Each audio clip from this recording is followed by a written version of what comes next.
Welcome to the Whiskey Vault. I'm Daniel. I am cold. It's not that bad. It's only like 27 or something outside. So my frozen broke off. Yeah, right. If you weren't connecting those dots. Creating more work for yourself just now. That's all you're doing. Right. That's right. So look. It's a time of transition. We've been talking about changes and the vault, Moving things like to that. the new vault. But I didn't have any. I didn't get any whiskey out today because it's Rare Whiskey Friday, and a lot of people have been mentioning that for the last however many months. You can see the Single Malt Whisky Society bottlings over my shoulder. Okay, so that fits the rare whiskey definition. Let's talk about that real quick. Right. So first of all, Rare Whiskey Friday. These are whiskeys that aren't necessarily giant brands, but they're definitely going to be hard to get your hands on. Mm-hmm. No, they're always giant brands, but you won't be able to get these. No. Oh, you Rare say in general. Whiskey Fridays. Right. Yeah. Now, the Scotch Malt Whatever Society. Okay. It started as a group of gentlemen in Scotland who wanted to drink whiskey and explore all the various things that were available. Oh. They got together and started reaching out to distilleries and getting a distillery to sell them a cask from a well-known distillery, like Glenfarclas or Dalmore or you name one. I want to say, the fact that we've come full circle. Mm-hmm. And one of our very last moments in this room in the Whiskey Vault. And we're ending right where we began. Yeah. Where you yammer on about a whiskey. But there's no whiskey. Because I'm going to need you to choose a whiskey. I don't have anything in the glass. No. I'm going to need you to choose a whiskey. All of the whiskeys, Daniel. No. It's the Friday. It's going through. It's There's going like through. 30-something bottles back there. I can think of no better way. Yeah, no. To wrap up Trashed. shooting in this room. So here's what they do. They now are a company that goes to famous distilleries all over the world. Look. Buys a cask, releases single cask releases of a malt whiskey. Right. They name them, and they put a code that tells you what distillery it is, but they don't tell you what distillery it is on the bottle. So I'm going to give you some names. Okay. And you can choose your whiskey you want to start with. Okay. Fine. You ready? But, if you were even like 1/1000th of a fun human being. Fun? Oh, no, that's... Would you realize we're not being managed? We're not being, like dictates or regulations or rules of what we can and can't do? I have a lot of things to do today, Rex. I can't get trashed on Single Malt Whisky Society whiskey. But guess who can? All right, do you want Briny Dancer? I've had it. To start. I've had it. Attractive, lively, and fun. Let Them Eat Hake. Tipple of the Bramble Hunter. Yeah, I've had that. Curry Corner. Full Metal Hospital. I've had that. Western Wanderer. Oh, let's try that. I haven't had that. All right. Western Wanderer. This is Society Cask 10.1671 of 160 bottles. One down. They don't chill filter anything, and they usually to go. bottle at cask strength. 29. This is an 11-year-old Isla. Okay.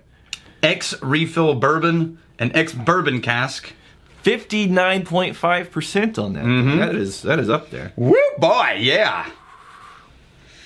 I'm liking the smell in this one. Oh, glorious. It is, isn't it? Yeah. So their descriptions are some of my favorite descriptions that you can get. So are there ever ways to figure out which distillery these came from? Yes, there's some people who have collected all the codes. Okay. So that you can look up and tell. The code is always, the first 2 digits is always the distillery it came from. Oh! And then the other numbers are the release number. So this is 10.167. So they've released 167 barrels of this. Barrels? Distillery. Barrels? Yeah. They've been around for a while now. Okay. You ready? Sure. A rugged, salty, and plucky dram that is evocative and entertaining. Meaty, waxy, and herbal. Waxy. With notes of porridge and flowers. All right. My favorite thing about the descriptions, they are so over the top. Yeah, so here's the thing. This doesn't taste like any Isla. Yeah. I would have picked No, as an we're Isla. not smoky. I think this is unpeated. Yeah, I think... Which means it's either unpeated or they had hardly anything going into the tails during the distillation. That means it's a high likelihood it's either Bruichladdich or Bunnahabhain.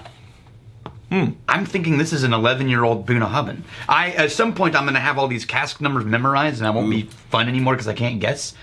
Almost like a jamminess, like a floral jam. Yeah. Yeah. I like it. Yeah. This reminds me a little bit of the Bunnahabhain 12. Okay, we got our work cut out for us if we're going to get through the 29 other ones. We're not doing all All right. What was the other one you said you hadn't had? Well, there was the hake one. You haven't had the hake? No. Let's try that. That's a type of fish, isn't it? Hake is a fish. Yeah. Okay. This is a Campbelltown.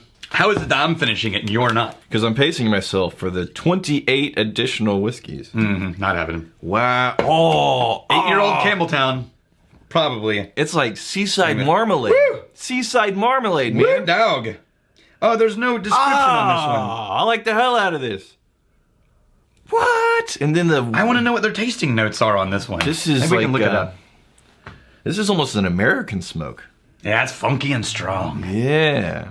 So things are changing, right? So let's go to the fond memories. Fond memory. You know, when we first started, Yeah. that corner over there was a little baby desk. Mm-hmm. And I sat down and pontificated about whiskey all by myself. And I came in and ruined And then you everything. showed up and ruined my whole plan, which was originally just to give myself an excuse to day drink alone in my office. Right. Yeah. That isn't true even a little. Because as No, we no. have so thoroughly established That's when true. presenting with the opportunity to do that exact thing Yeah. with no consequences. Yeah, that's not true. I'm not good at it. I'm too much of an adult. I'm sorry. I was born old. I try. So, yeah, we got started the fall league. How many years ago? 2? Three? 4? 3? 3? Something? How long have we been doing this? I don't know. I think it's 2016. Anyway, it's been a while. Yeah. Lots of crazy shit's gone down. You got powers. Then the MB started showing up. Yeah, that was totally unexpected. Yeah, and then I think somebody sent in a bottle donation. Yeah, actually, I think it was Jeffrey Patron that started the whole thing. Yep, the original Magnificent Bastard. Yeah, and then it just kept going from there. Yeah, we just did nonsensical, silly, fun things to keep it fun for us mostly. And originally, right, there was, I think, near about 800 bottles on the shelf. Yeah, Right? 600 to 800. Right. And the game plan was, hey, let's do a review of all the bottles that we have in here. And then we'll be done. Yeah, see you later. We figured that'd That was take fun. a couple of years. Yeah. When people started making very generous donations, That changed everything. That the timeline, because I was mentally and emotionally prepared. For 2 to 3 years. Yeah. and then out. 5 Vault episodes a week for 2 years. Aladdin said it best. A whole new world. Or Under the Sea. So, You want to try Big Wave Sofa? I've had that. Or Salmon in a Rabbit Hutch? Oh, that's the one. Okay. Yeah. Salmon in a Rabbit Hutch. I'm surprised at how many of these I've actually had. No, well, because I keep pouring them for us when we're hanging out on our own. So, one other big change is the Trash Panda. Oh, yeah. Chad Nickel, who's been with us for a few years at least. Chad has resigned. He's pursuing exciting new opportunities. No, just let that sink in. He's joining a group of ragtag superheroes that are trying to find the Infinity Stones. So Chad is off on some new ventures. He's also taking on the side, he's doing freelance gigs. Oh, cool. Yeah. Chad's Instagram, FineBlend512. To Chad, you magnificent bastards, in the comments at his Instagram account, let him know how much you appreciate the behind-the-scenes work he's been doing on the Whiskey Vault here. So, 26 more to go. I can do one more. But here's the thing. There's been a recent string of magnificent bastards, and it took me longer than I like to admit to put 2 and 2 together. I'm just going to tell you their names and see if anything. How about Will Brighten Your Day? Have you tried that one? Okay. It's a 28-year-old space side.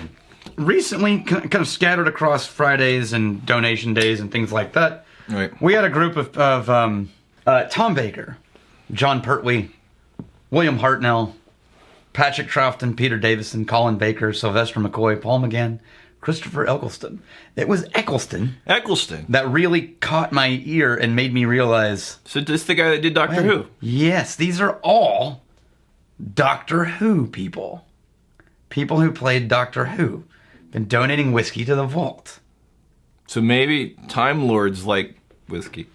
I mean, that shouldn't be surprising, I guess. All right, that's interesting. That smells delicious. All right, you bastards, we're coming in the comments. What is your most cherished memory Of this room. of this room, This era. episodes on this channel, before we dive in to the brand new room and start making some brand new memories? Here's to fighting, stealing, and drinking. If you fight, may you fight for a friend. If you steal, may you steal a lover's heart. And if you drink, May you drink with us. Hey, thanks for hanging out with us in the Whiskey Vault. Don't forget to throw in a like, hit that subscribe button on the bottom right, and drop a question or comment down below.